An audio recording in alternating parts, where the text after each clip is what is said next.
This has no water in it, but I don't want to go out of this room. I made it in the pile of clothes. So transplants are a pretty like normal thing. I think most people understand the concept. Sometimes you're walking on the fucking street and you see a cracker with a black hand. Sometimes you see an Asian guy with a white leg, maybe running around with white legs, you know?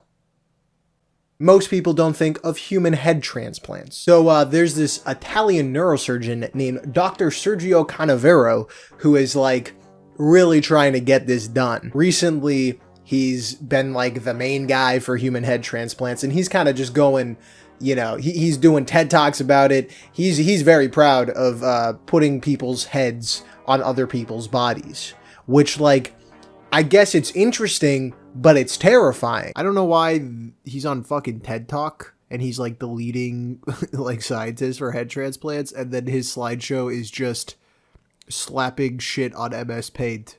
Like this guy full on just vomited on MS Paint and this is what he came up with.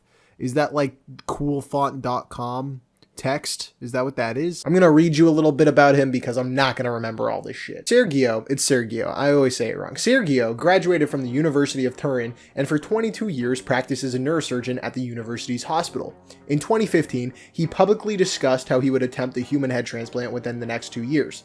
His thought process is that people suffering from terminal illnesses in the body could have a fully new and functioning one. So, in my professional opinion, that sounds kind of creepy. Don't do it. But in my normal person opinion, don't do it. I think a lot of scientists tend to be in the vein of that sounds cool, and instead of like the normal human brain in them saying, oh yeah, but like what about the weird shit that could happen or like how fucked up it is, they just say that would be cool, let's do it. I don't think human head transplants make sense. I'm gonna go pretty far into the background of human head transplants and kind of where it started. You're going to see throughout this video that there isn't much backing. There doesn't seem to be enough experimentation going on for this to be done to humans yet.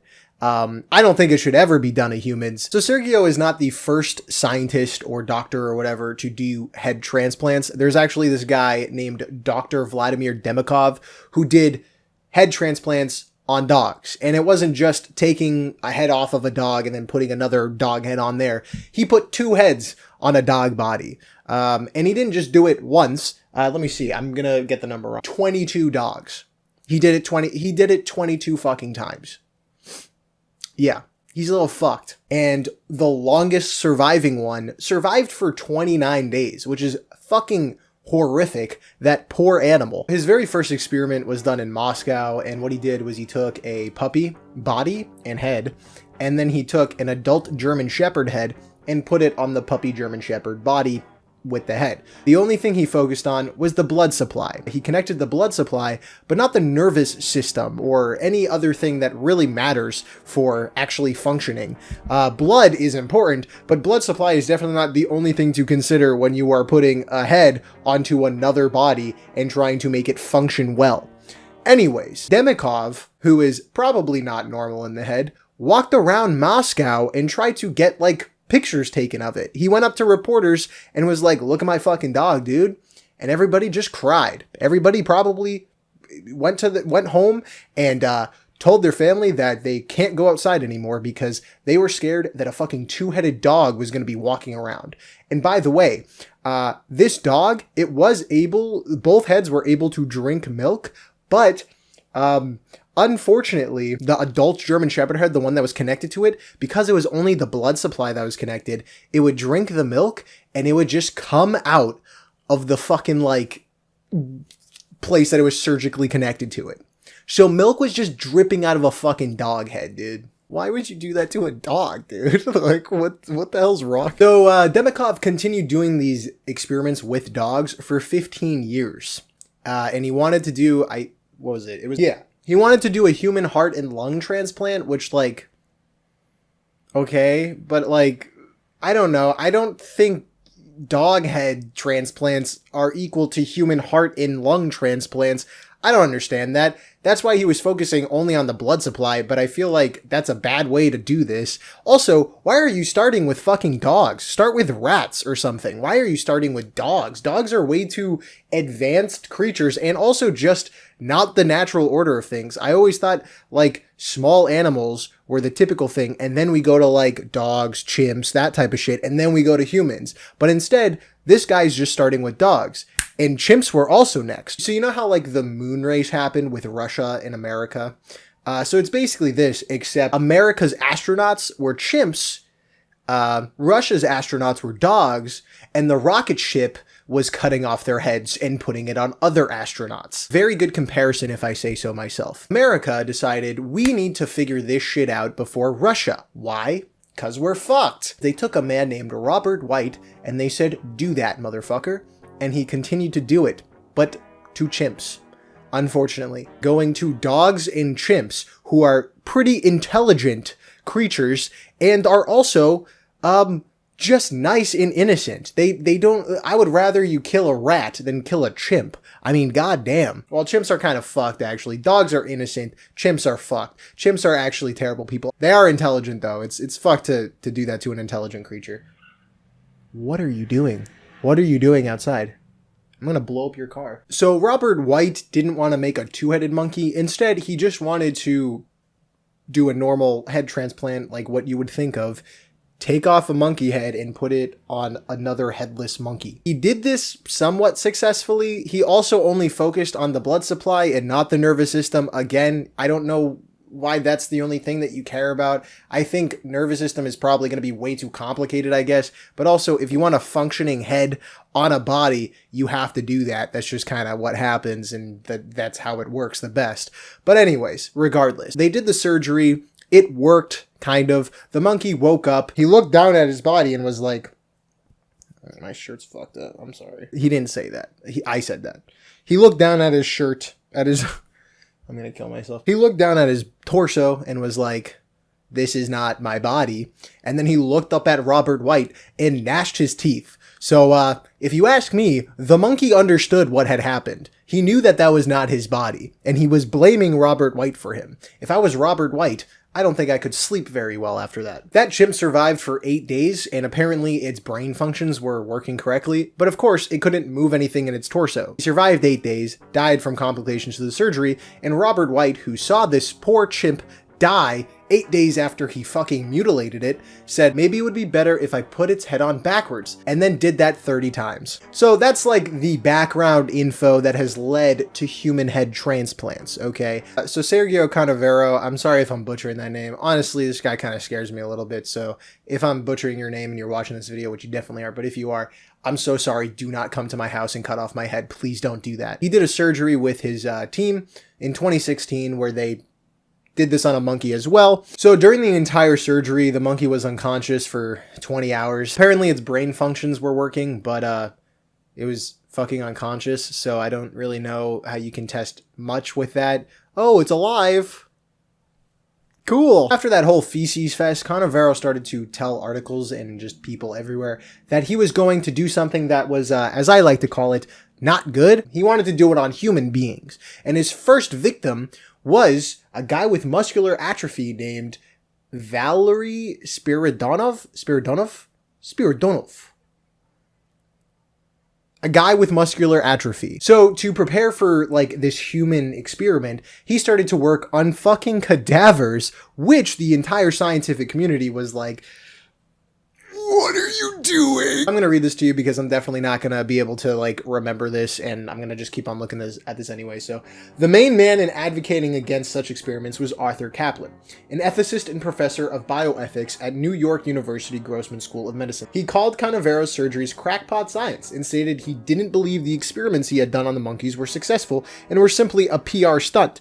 He believed Sergio's surgeries were unethical and simply not possible at that time. So, and like other questions that people would have is like, okay, so how are we choosing what people we're going to do? Is it only based on wealth? Which unfortunately, a lot of surgeries can only be done if you have the money for it. So if it's only for rich people, then people with muscular atrophy or are paralyzed or whatever the fuck, they're fine. Like, they can't do anything about it. And now they have this surgery that they have to pay for to be put on another body. And even at that point of being put on another body, what kind of mental problems would that cause for this person? You know, imagine your head being on a different body. Like, that to me, I don't think I could handle that. I wouldn't be able to acclimate to my body. And that's another thing. What if that body starts to not be okay with another person's head on it, or vice versa? All of this stuff, again, hasn't really been tested successfully that much. All of the experiments with monkeys and with dogs have kind of just not worked out. It's been very much like,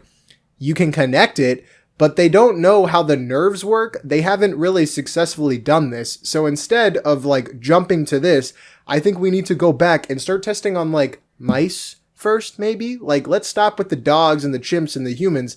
Let's go back in time. And in Demikov, you need to just fucking cut off the head of a mouse instead. All right. Like, we got to calm down a little bit here. The crazy thing about this is that these bioethical problems that Arthur Caplan was having just stopped being a problem for him. And he ended up writing an article with a lady named Lisa Kearns in favor of Sergio and his human head transplants. He basically made it as an argument against people that were having problems and saying, look, I know it's a little crazy, but like, it's kind of cool. Think about it. So this article, among just being like, haha, funny head puns, which, like, I don't know. I'm all for joking, but if you're writing a scientific article that is about like people having ethical problems with something, I feel like it is weird to make puns about it. I feel like you're taking it way more light than people are taking it that you are arguing against. I feel like you got to meet them on a playing field. If somebody is serious about a topic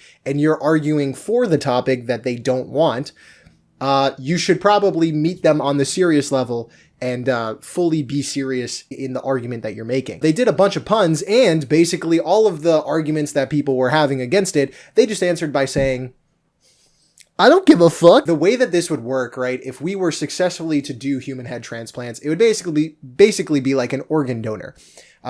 People who die say, yes, you can cut off my head and give it to a person without a body. And then you would have people wait in line to get the human head transplant to use it. That's understandable. I don't have a problem with people having the choice to use their head for science or use their body really for science. They have the free will to do that. I am all for people doing shit like that. What I am not for is just shoving it aside and shrugging about the problems that could happen. This has not been experimented enough to talk about this in a way that we can do it on humans now. It just hasn't. The person who was going to have that surgery ended up backing out of it because I assume he realized that this shit hasn't really been experimented on enough. And also, even if he thought that it was fine, he was scared as fuck, as anybody would be. I would not want to be having the surgery. I could tell you that for sure. I don't want my head being cut off and put on another person's body. I do not want another head on my fucking torso. First off, I'm short. That poor motherfucker. Imagine getting your head cut off and then it gets put on a small body. That sucks. That poor person. They would just kill. They're like, dude, what the fuck? We got to do the surgery again. So, another thing that really, like, honestly, it kind of made me upset because it was such a fucking weird and nonsensical argument is that Lisa Kearns and Arthur Caplan said in their article that their problem before was that they were viewing it as a human head transplant. By the way, everybody calls it a human head transplant. Sergio, whatever. I'm sorry, I'm butchering his fucking name. Sergio. He calls it a human head transplant. But they said that instead of viewing it like a human head transplant, the thing that helped them be fine with this was viewing it as a body transplant. It's the same fucking thing. I feel like these people got paid off or something because they did it like a 180 completely, and their arguments do not make sense to me at all. And I'm stupid brain. I don't understand anything about science. And I can guarantee you that my argument is better than this. So I am astonished that a smart motherfucker like Arthur Caplan and Lisa Kearns, they can't argue that can convince me. I just don't understand how how this worked. And that's not it. This year, a company named BrainBridge is attempting to do human head transplants, but in a very cool way. Guess what they're using? Fucking AI. Wacky. This is taken from their About section on their website. I'm just going to read it. BrainBridge is the world's first revolutionary concept for head transplant systems, employing cutting-edge robotics and artificial intelligence to ensure successful head and face transplantation procedures, which improved outcomes and faster recoveries. Yeah, basically the way that this works is that AI is like put into robots and it rips off people's heads. It literally, it's like that meme where it's like the twisting the head off, except the scientists who are working at BrainBridge are like, yes, that is my life's work. Any robot that has been created for the sole purpose of ripping off human heads sounds evil. It just sounds like something that doesn't make sense to make, especially infused with AI. This whole like, I understand this whole like worry about AI is a little like whatever, but at the same time, who fucking knows? A big point that they brought up on their website in their like informational video, because they're not like a real company yet. They're trying to gather funding for all of this stuff. And the way that they said this is basically it could make people immortal. That's right. They're trying to create these things and do human head transplants because the brain can survive hundreds of years. And really the main reason that we die so quickly relative to like hundreds of years is because our body just kind of breaks down.